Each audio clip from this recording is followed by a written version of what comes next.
Every year, somewhere between the last glass of something celebratory and the first morning of something new, millions of people make the same quiet promise. This year will be different. Not just different, transformational. This year, you'll finally become the version of yourself you've been postponing for as long as you can remember. And then, January happens. Not dramatically. Just quietly, one snooze button at a time, until that resolution is buried in the back of your wardrobe behind a gym bag you no longer touch. You're back to being exactly who you were, only now with the added weight of knowing you tried and stopped. Again. But what if I told you that the reason you keep losing that war has nothing to do with your willpower, your discipline, or how much you want it? Today, we're looking at the story of Logan, a man who bought the gear, set the alarm, and lost the war before February arrived. But more importantly, we're looking at his colleague, a woman who never made a single resolution and somehow changed everything anyway. Stay with me until the end, because we're revealing the invisible architecture of change. It's the difference between trying to transform and actually building a life where transformation is inevitable. If you're tired of the cycle of New Year, same me, hit subscribe, because we're about to rebuild the structure of your day from the ground up. In a mid-sized city that looked more or less the same in February as it did in January, there lived a 31-year-old project manager named Logan. Logan was, by every visible measure, a man with his life reasonably together. Steady job, decent flat, a circle of friends he genuinely liked. A life that, from the outside, read as entirely functional. He was not in crisis. He was not failing by any standard that the world around him applied.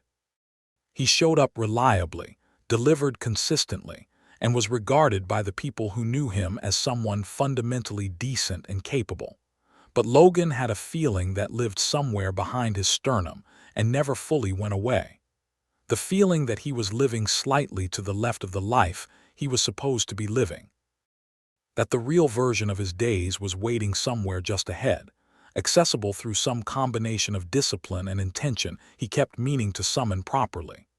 That the man he was on his best days, focused, intentional, building something, was the actual Logan, and the one who stayed up too late and ate badly and let his mornings dissolve into phones and convenience was just a habit that had never been seriously challenged. Every December, that feeling got louder. Every January, Logan answered it the same way. This year's version had arrived with particular force. He had spent New Year's Eve at a friend's apartment, 2 glasses of wine into an evening that had turned, unexpectedly, into the kind of honest conversation that only happens when people are relaxed enough to stop performing. Someone mentioned fitness. Someone else mentioned money. Logan had talked about wanting to feel more intentional, more like a person who was actively constructing his days, rather than passively inhabiting a routine that had assembled itself around him without his permission. He had meant every word. On the way home, he stopped at a late-night sports retailer and bought running shoes. White ones. Clean and full of potential, the way new things always are before they meet the reality of the person buying them. He placed them by the front door when he got home, lined up like a declaration. He set his alarm for 5 in the morning with a confidence that only exists in the space between intention and execution. He was absolutely certain this time was different. Days 1 and 2 were extraordinary. He remembered this clearly afterward, the way you remember the beginning of something before it becomes the story of how it ended. The cold air, the quiet streets, the 3 kilometers completed not gracefully. His lungs had strong opinions about this, but completely. He had come home flushed and breathing hard and proud in a way that felt like evidence. Evidence that he was, in fact, the person he had always suspected he could be if he just committed properly. He posted to the group chat. His friends responded with fire emojis and enthusiasm. One of them called him an absolute animal, which made him laugh out loud alone in his kitchen. He ate well that day, slept deeply, woke up the next morning ready. Day 3 arrived. His legs ached. Work had shifted. A project that had been manageable on Monday had become urgent by Wednesday, and the mental weight of it followed him home. He ordered food he had not planned to order. watched television he did not particularly care about until midnight, told himself that rest was part of the process, that even serious athletes had recovery days. Day 4, the alarm went off at 5. Logan silenced it. Not snooze, silence.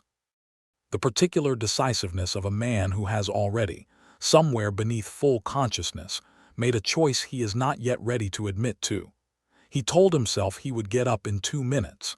The ceiling stared back at him with the absolute indifference of ceilings everywhere.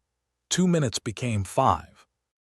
5 became the slow, familiar gravity of a mattress that knew the exact shape of him.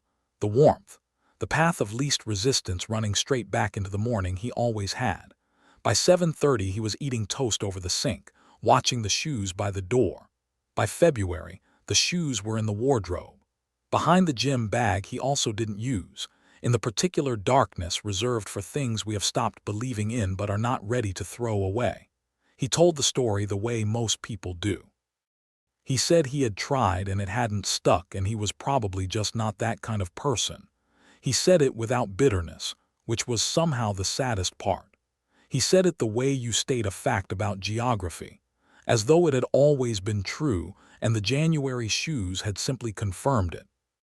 He did not understand, yet, what had actually happened. In March, he ran into his colleague Gabriella in the lobby of their building. She was unwinding a scarf, cheeks pink from the cold, earphones around her neck, entirely unbothered. She had walked to work 40 minutes, as she had every morning apparently for the past 6 weeks. Logan had not noticed. She had never mentioned it. There had been no post, no announcement, no fire emojis. She had simply started and kept going, and was now standing in front of him looking like someone for whom a 40-minute morning walk was no more remarkable than making coffee. He asked her about it later, over lunch. She looked faintly surprised by the question, as though it had not occurred to her that it was worthy of one. "I just leave early," she said. "I put my bag by the door the night before." "It's not really a thing."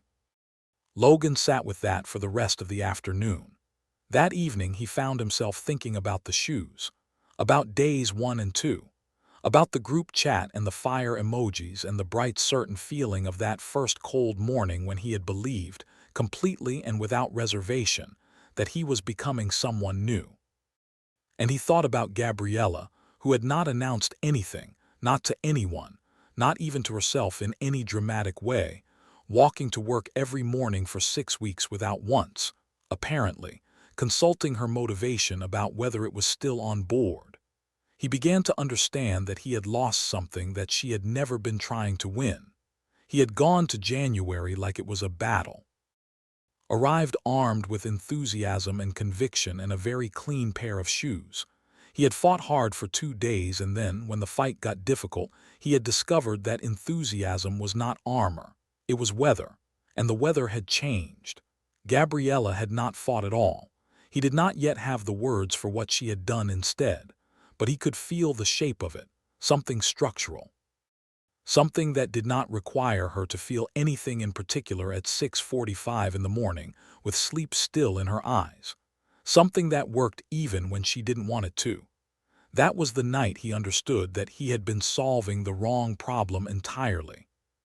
He called his older sister Renata that evening, the one who had, over the past 3 years, quietly rebuilt her eating habits, her finances, and her morning routine in ways that had always impressed him without him ever quite understanding how she had managed it when their willpower, growing up, had always seemed roughly equivalent. He told her about January, about Gabriella, about the shoes in the wardrobe. Renata listened without rushing him.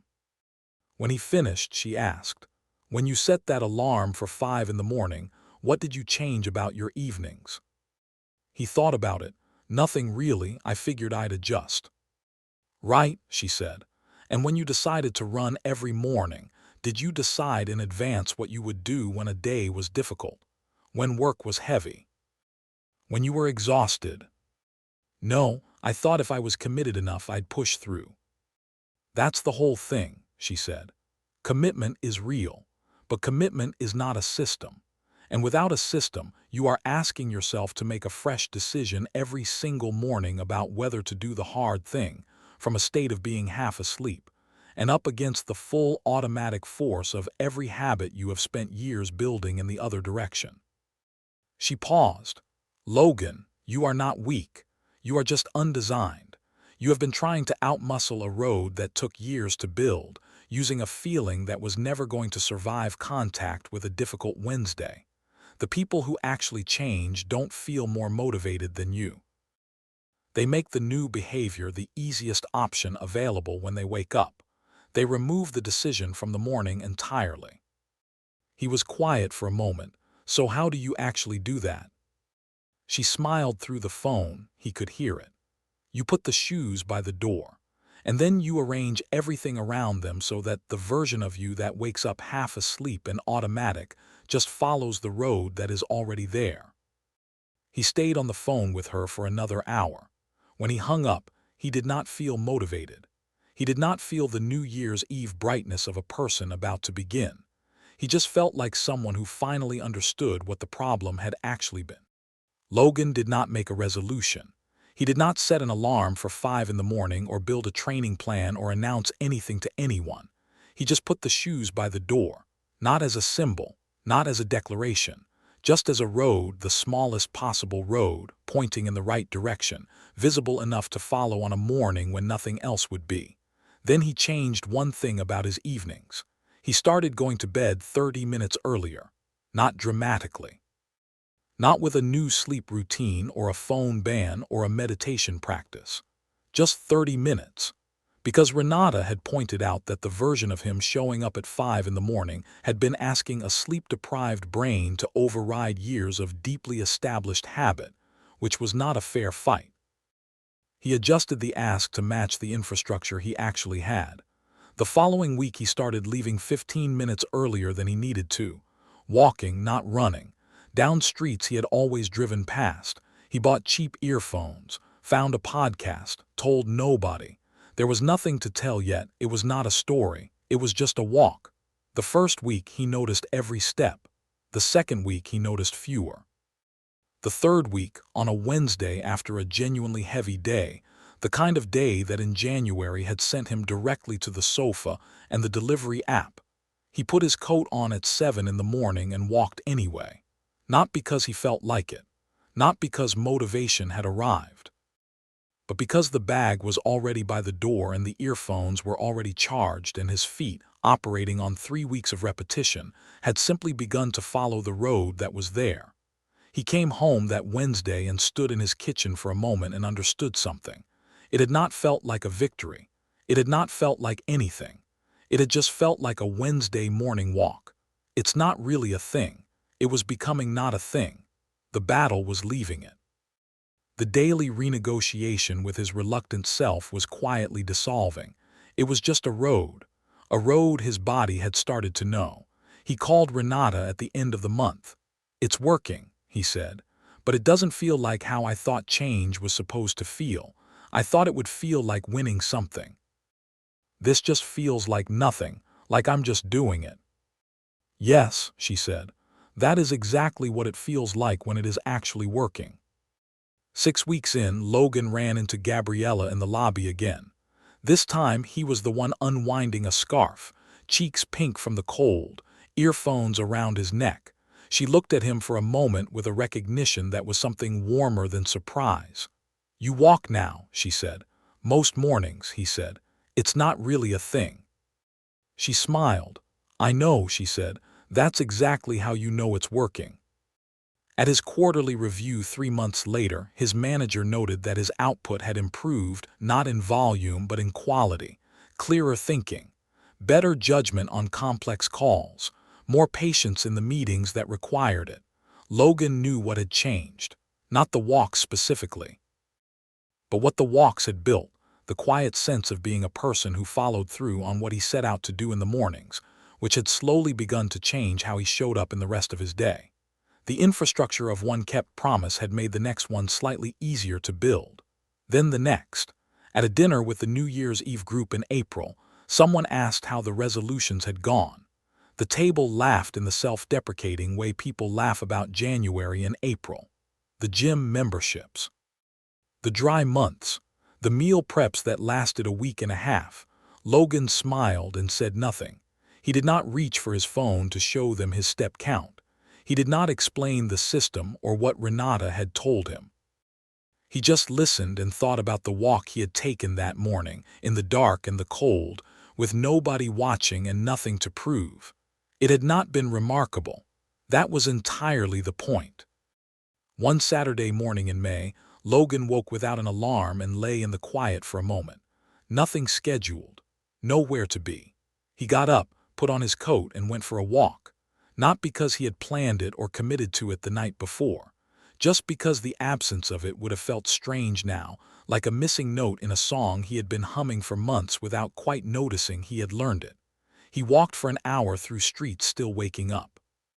And somewhere in that hour, without forcing it, he thought about January, about the shoes lined up by the door like a declaration, about the fire emojis and the cold, bright certainty of that first morning. He had not become someone new. That was not quite right, or not quite the point. He had become someone different in a way that was much quieter and much less dramatic, and he understood this now clearly, much more real. Not transformed by a burst of conviction, not launched by a resolution. Just gradually, structurally, without announcement, rerouted. The road his feet followed in the mornings now was not the one he had always taken. And his brain, efficient, sensible, always looking for the easiest path, had stopped fighting it and simply started following it because it was just the road now. He had not outfought his old self. He had outdesigned it. He thought about Gabriella, about Renata, about the thing they had both understood that he had missed entirely in January. That change is not a feeling, and it is not a decision made once at midnight. It is a series of small, almost boring structural choices about what is visible and what is easy, and what is right there when you wake up with nothing left for heroism. The new version of himself had not arrived with fire emojis. It had just left the shoes by the door. And one morning, without quite knowing when it had happened, that had become the only road he knew how to take. My friend, Logan's story is not about running habits or New Year's resolutions or the particular cruelty of February. It is about something every person who has ever tried to change themselves has faced, and most have never named clearly enough to actually solve. Here is the truth that the motivation industry does not profit from telling you. Willpower is not a character trait. It is a resource, and it is always most depleted at the exact moment you need it most, when you are tired, stressed, overwhelmed, and up against the full automatic force of every habit you have spent years building. Your old self is not your enemy. It is the most efficient version of you that has ever existed, refined through thousands of repetitions into patterns that run automatically and cost you almost nothing to maintain. You cannot defeat it by outmuscling it on a feeling you had at midnight on December 31st. What you can do is stop fighting it entirely. Stop trying to overpower the existing road. Build a new one. Make the behavior you want to establish the easiest available option in the moment when your automatic, energy-conserving brain is making the call. Reduce the friction. Remove the decision from the morning. Let your old self, clever, always following the path of least resistance, simply walk the road you have quietly, structurally laid down. You do not need more motivation. You need better architecture. The shoes by the door. The bag packed the night before. The one environmental change that makes the new behavior visible and easy and already decided before the day arrives with all its resistance. That is the whole thing. It is almost disappointingly small.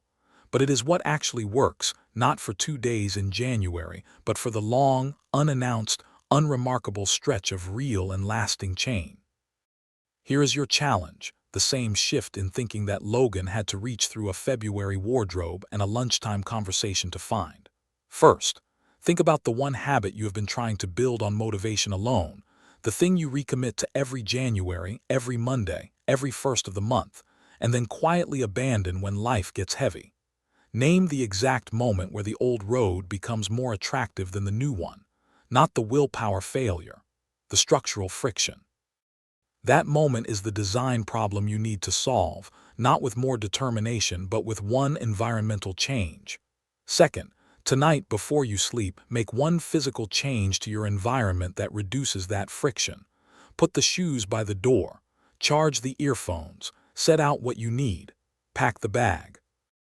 Do one concrete thing that makes the path of least resistance tomorrow morning point in the direction you want to go. Not a plan, not a promise, a road. Third, tell nobody for 3 weeks. Do not post about it. Do not announce it. Do not make it a story you now have to perform. Let it be small and quiet and structural, because the habits that last are almost always the ones that never needed an audience. Do it until it stops feeling like a decision. Do it until it is simply the road you take. You are not failing because you lack the desire to change. You are failing because desire is weather and you have been trying to build a house out of it. Build with architecture instead, quietly, one small road at a time. If this story landed somewhere true for you, if you recognized yourself in Logan's February wardrobe or his ceiling at 5 in the morning, share it with someone who is about to give up on a version of themselves they just haven't found the right method for yet. Sometimes the most important thing is not more encouragement. It is the right frame. Leave a like and tell me in the comments, what is the one small structural change, the shoes by your door, that you could make tonight to stop asking willpower to do a job that design should be doing? I would genuinely love to read it. Subscribe for more stories that help you understand not just what to change, but how change actually works. Remember, the new you does not arrive with a resolution. It arrives with a road. Build the road tonight, and let your old self follow it in the morning.